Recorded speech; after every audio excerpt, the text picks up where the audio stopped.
तुम लोगों ने इस दुनिया के अंदर चिकन खाया होगा, बीफ खाया होगा, लेकिन क्या कभी तुम लोगों में से किसी ने इंसान का गोश्त खाया? सुनने में काफ़ी वियर्ड लग रहा है। आज मैं तुम्हें कुछ ऐसे लोगों की स्टोरी सुनाने वाला हूँ, दो ऐसे भाइयों की स्टोरी सुनाने वाला हूँ कि जो इंसानों को कब्रों से निकाल कर उनका गोश्त पका कर खाते थे। सुनने में बहुत डिस्गस्टिंग लग रहा है, लेकिन ये इस दुनिया के अंदर एक्चुअली हो चुका है और ये पाकिस्तान के अंदर हो चुका है। The first cannibalism case. Cannibalism इस दुनिया के अंदर काफ़ी जगहों पर होता है। बेसिकली कैनिबलिज्म का मतलब पहले बता दूं, इसका मतलब ये है कि कोई इंसान किसी इंसान का गोश्त काट कर पका कर खाए। तो अभी मुझे लगता है इसके बाद मुझे कुछ और बताने की ज़रूरत नहीं है, तो चले स्टार्ट करते हैं अपनी आज की वीडियो।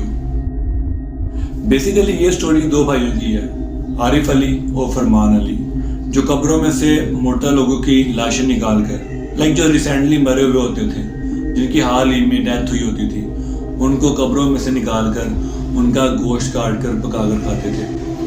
आरिफ अली और फरमान अली अपनी एक बहन के साथ, छोटी बहन थी, मेंटली तौर पे बिल्कुल इल थी, डिस्टर्ब थी, उसके साथ एक घर में रहते थे। इनमें से जो बड़ा भाई था वो था फरमान अली, जिसकी उम्र 35 साल थी, और छोटा भाई था आरिफ अली, उसकी उम्र 31 साल थी, और साथ में एक छोटी बहन थी जो दिमागी तौर पर ठीक नहीं थी। आरिफ अली जो कि छोटा भाई था, उसने अपनी वाइफ को डिवोर्स दे दिया था और उसकी वाइफ अपने बच्चों को लेकर आरिफ अली को छोड़ के चली गई थी। आरिफ अली का बेसिकली एक ही बेटा था, बट उसकी वाइफ ने उसको छोड़ दिया था क्योंकि आरिफ अली हीरोइन एडिक्ट था, वो ड्रग्स लेता था। उसके बाद फरमान अली के 5 बच्चे थे और उसकी बीवी भी फरमान अली को छोड़ के चली गई थी अपने माँ बाप के साथ उनके ही घर में, क्योंकि फरमान अली भी ड्रग एडिक्टेड था और ये चीज़ उसकी वाइफ बर्दाश्त नहीं कर पाती थी कि बच्चे आने वाले वक्त में ड्रग एडिक्ट हों, तो इसलिए फरमान अली को भी उसकी बीवी ने छोड़ दिया। ये दोनों बहुत ज़्यादा डिस्टर्ब रहते थे, सही तरह से काम नहीं कर पाते थे और बहुत ज़्यादा मेंटली इल भी थे।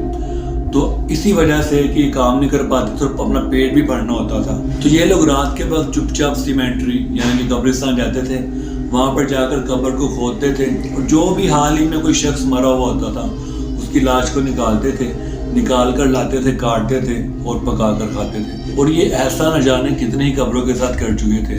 कैन यू इमेजिन कि 150 से भी ज़्यादा कब्रें खोद कर वहाँ से लोगों को निकाल कर काट कर खा चुके थे ये लोग। इतने मेंटली तौर पे ये इल थे। आरिफ अली के बारे में ये कि वो अपनी बहन को प्यार करता था बहुत ज़्यादा। आई डोंट नो कि वो किस तरह का प्यार था, बट जब मैं स्टडी कर रहा था तो मुझे ये चीज़ भी देखने को मिली कि आरिफ अली अपनी छोटी बहन से बहुत प्यार करता था। वो किस वे में करता था आई डोंट नो, और उसकी बहन मेंटली बहुत ज़्यादा इल है थी। तो यहाँ पे काफ़ी चीज़ें जेल में आती हैं, बट एक प्रॉपर प्रोसिक्यूशन आने की सूरत में, एक प्रॉपर सबूत ना होने की सूरत में हम कुछ कह नहीं सकते हैं। ये लोग तब पकड़े गए जब 24 ईयर ओल्ड सारा परवीन 2011 में मरी और उसकी कब्र को खोदा गया, उसको दफनाया गया, और जब दफना के वापस घर चले गए तो ये लोग रात के अंधेरे में जाते थे और जाकर कब्र खोदते थे। ये लोग फिर से गए, इन्होंने सारा परवीन की बॉडी को निकाला, घर ले गए और उसको काट कर खा लिया।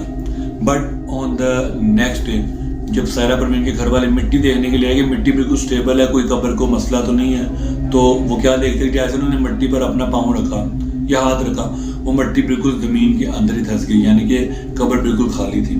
और ये देखने के बाद इन्वेस्टिगेशन स्टार्ट होगी, it becomes a police case. और उसके बाद लोगों ने बताया कि आरिफ अली और फरमान अली जो कि ड्रग एडिक्ट हैं, वो अक्सर सीमेंट्री में आते हैं और यहाँ पर आकर काफ़ी देर बैठते रहते हैं, तो हमें लगता है कि शायद वो अपने ड्रग्स वगैरह लेते होंगे। But on the other hand वो बॉडीज़ को एक्सक्यूवेट करते थे, बॉडीज़ एक्सक्यूवेट करने के बाद उनको घर में ले जाकर काट कर खाते थे, और ये चीज़ वो न जाने कितने ही सालों से कर रहे थे। और एट द एंड जब फरमान अली और आरिफ अली के घर को जाकर देखा गया तो इतनी स्मेल आ रही थी घर में से, क्यों? क्योंकि बॉडीज़ के पार्ट्स अंदर स्टोर रूम में छुपा कर रखे हुए थे लोगों ने। And this was the worst case in the history of Pakistan, के पाकिस्तान की हिस्ट्री में एक कैनिबलिज्म का केस निकला था ये वाला, और इसने पूरे पाकिस्तान को हिला के रख दिया था। तो ये चीज़ देखने के बाद तो कोई भी डिस्गस्टिंग फील कर सकता है।